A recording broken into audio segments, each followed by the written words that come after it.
নতুন সরকার গঠিত হওয়ার পরে মানুষের মধ্যে যে একটা নতুন আশার সঞ্চার হয়েছে, এইবার একটা পরিবর্তন হচ্ছে। প্রতিদিন দেশে কিন্তু আবার ধর্ষণের ঘটনা বাড়তে শুরু করেছে। এমন ইস্যুগুলো নিয়ে হচ্ছে যেটা আপনি যা চাচ্ছেন ওই স্পিরিটকে আঘাত করছে। প্রতিদিন দেশে কিন্তু আবার ধর্ষণের ঘটনা বাড়তে শুরু করেছে এবং এটা নিয়ে কথা হচ্ছে। তো এই সবকিছু মিলে আপনি কি দেখেন? আসলে কি আমরা আইন শৃঙ্খলা পরিস্থিতি আবার পেছনের দিকে হাঁটতে শুরু করলো? এবং আরেকটি বিষয় আমরা লক্ষ্য করেছি যে আমাদের এখানে স্বরাষ্ট্রমন্ত্রী সালাউদ্দিন সাহেব বলেছেন যে রবিবারে, এমন আজকেই বলে, জুলাই নিহত পুলিশের তদন্তের বিষয়ে এখনো পর্যন্ত তিনি আসলে কোনো বক্তব্য দেন নাই। অথচ তার বক্তব্যের বিপরীতে নাহিদ ইসলাম একটি বিবৃতি ইস্যু করেছেন, বলেছেন যে করা যাবে না। এই সবকিছু মিলে আপনার কি মনে হচ্ছে আমাদের রাজনৈতিক পরিস্থিতি কালকে কোন দিকে যেতে পারে? মানে একসাথে কিন্তু আপনি ক্যানভাসটা অনেক বড় করে দিলেন। ক্যানভাসটা বড় মানে আমি পুরো দেশের একটা ছবি তুলে ধরার চেষ্টা আমি বলছি, যদিও বড় করেছেন, কিন্তু ক্যানভাসটা এক জায়গায় এনে একটা কথা বলা যায়। আমি কথাটা ওইরকম করে বলার চেষ্টা করবো। আমি মনে করি যে বড় কথা হলো কি, আপনি যা বললেন এইটা তো আমাদের জুলাই অভ্যুত্থানের লক্ষ্য ছিল আলটিমেটলি। আর আমি এরকমও বিশ্বাস করি যে আপনি যে আন্দোলনই করেন, যে অভ্যুত্থান করে, সবসময় লক্ষ্যটা থাকে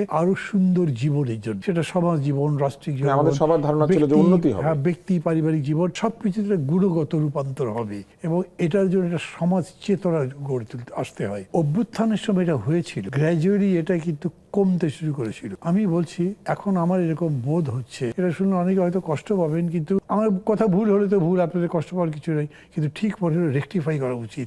সেটা হচ্ছে যে এই নির্বাচনের পরে, তারপরে নতুন সরকার গঠিত হওয়ার পরে মানুষের মধ্যে যে একটা নতুন আশার সঞ্চার হয়েছে, এইবার একটা পরিবর্তন হচ্ছে। এটা হওয়া উচিত ছিল। অর্থাৎ এত লড়াই করবার পরে ভোটের মাধ্যমে একটা গণতান্ত্রিক সরকার পেলাম। এই সরকার একটা গণতান্ত্রিক বাংলাদেশ, একটা মানবিক বাংলাদেশ, কল্যাণের বাংলাদেশ, আমি কল্যাণ রাষ্ট্র বলি, এরকম করবে। তাতে আপনি যতগুলো জিনিস চাইছেন একটা কাভার হতো, কিন্তু এটা হচ্ছে না। দেখেন ওই যে সেদিন বেরো না, রূপগঞ্জের একটা কারখানার গিয়ে চাঁদা চাওয়া হয়েছিল, তারপরে সেখানে গিয়ে হামলা ভাঙচুর লুটপাট, গিয়ে ওসির কাছে মামলা দিতে গেছে। সে বলেছে সারা বিএনপির প্রেসিডেন্টের নাম দেওয়া যাবে। উনি তাই নামটা বাঁচে, পেপারে পড়েছে নিশ্চয়ই। এইটা আমি মনে করি কি প্রায় বাংলাদেশের সমস্ত থানার চেহারা একই রকম, চরিত্র একই রকম হয়েছে। পুলিশের মেজর এমন কোনো চেঞ্জটা হয়নি। এইখানে গণচেতনার বিষয়টা ছিল। এবং এরকম সময় একটা হয়, গভর্নমেন্ট যদি ভুল করে, এখন পর্যন্ত গভর্নমেন্টের অ্যাটিটিউড নেগেটিভ না, তারা পজিটিভ কথা বলতে চেষ্টা করছে।